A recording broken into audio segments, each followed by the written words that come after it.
In the open market, prices fluctuate daily, up and down. But here at Ball State University, the prices are high and they like to stay that way.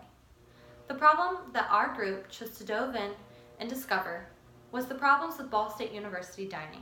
So today, I'm going to discuss the problem of Ball State University dining, how we analyzed it and found that it was affecting the students and staff of Ball State, and then I will talk about some solutions. I will later talk about how our group worked well together to come up with this idea and presentation. When we researched on Alabama.com, we found that the average price of a whole watermelon was $2.99. But when we went to Woodworth, we found that you could get a small cup of about 9 watermelon cubes for $2.75. It seems that the whole watermelon is priced better and has a better value than the 9 cubes that you could get at Ball State. The 3 problems that I will discuss today is the restrictions on the meal swipe system, the lack of healthy food options, and the lack of available hot food places that are open after 8:30 p.m. or on the weekends. As for the first problem, it is the restrictions on the meal swipe system. By this, we mean that you only have a certain amount of time during the day to use your swipe. And the swipes are budgeted at either about $4 or $8.40 for lunch and dinner. Now with this, it causes a lot of students to have unused meal swipes because they can only use them throughout that certain amount of time. 76.5% of people in our survey that we did said that they have a problem with this system. And 58.8% of people that have a meal swipe plan said that they have swipes that go unused, which is money that's just wasted and gone back to Ball State University. The next problem is the lack of healthy food options. As you can see, Ball State offers a variety of food options that are not so nutritious but absolutely delicious. We have Starbucks, Quiznos, Jamba Juice, Papa John's, Taco Bell, and even Chick-fil-A. Yes, they all taste great, but they're not great for you. When we did our survey, 64.7% of people said that they did not find enough healthy food options on campus. And 88.2% of people found that when they did want to buy something healthy on campus, the prices were skyrocketed and way too high. When we went to Woodworth, we found that you could get a 12-ounce jar of Smucker's strawberry jelly for $4. But when we went and looked at Walmart, you could get a bigger 18-ounce jar for only $2.84. Therefore, as you can see, the prices at Ball State University have skyrocketed. We also took a look at the healthy food options they have, and one of those was fruit. You have a thing of apples that is about 2 ounces, a thing of grapes that is 4, and then a thing of pineapple that is 6.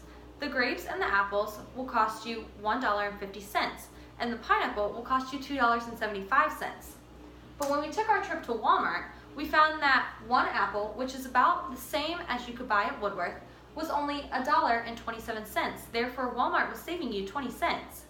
And when we looked at the grapes, you could get that 4-ounce jar for about $1.50, or you could come to Walmart and get a whole pound for $2.98.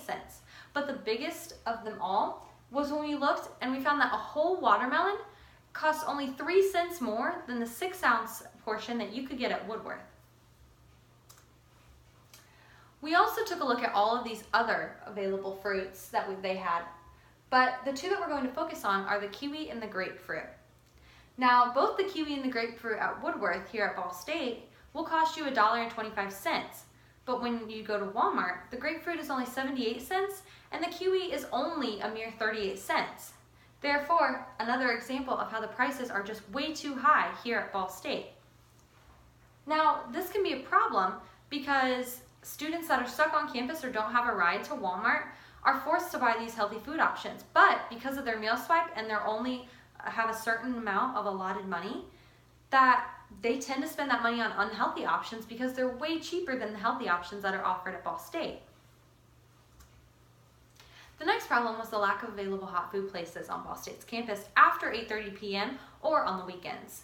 Now, there are no hot food places open after 8:30 p.m. Now, there are convenience stores, but the hot food places like that have soups and different pizzas and pastas and sandwiches, they all close around 8:30. And as for the weekend, you could see that Ball State Dining website listed these hours, and they have weird hours. The atrium, which is a central location on campus, is only open from 11:30 to 3:30 p.m. So therefore, that's only open for lunch. You don't have that central location because it's now taken away for dinner. And out of the 25 places on Ball State's campus that serve hot food, only 11 of them are open on the weekends. Therefore, those central locations, and the atrium being an example, is now taken away. So you have to walk all the way across campus, and sometimes for dinner, it's in the dark, and that's not safe for our students. When we look at our survey, 82.4% of people said that they did not think there were enough hot food options available after 8:30 p.m. And another 64.7% of people said that there were not enough options open on the weekends. Now, as these all are evident problems on Ball State's campus, as our survey and different research shows, I'm now going to talk about the solutions that our group came to the conclusion of. They are easy things that Ball State could implement and should implement. The first is that with the restrictions on the meal swipe system, instead of having the allotted times that you could use your swipe, you would have the whole week to use that certain amount of swipes. So if you have the 14 swipes a week, then you could have any time during that week to use those 14 swipes. You wouldn't just have those allotted time slots.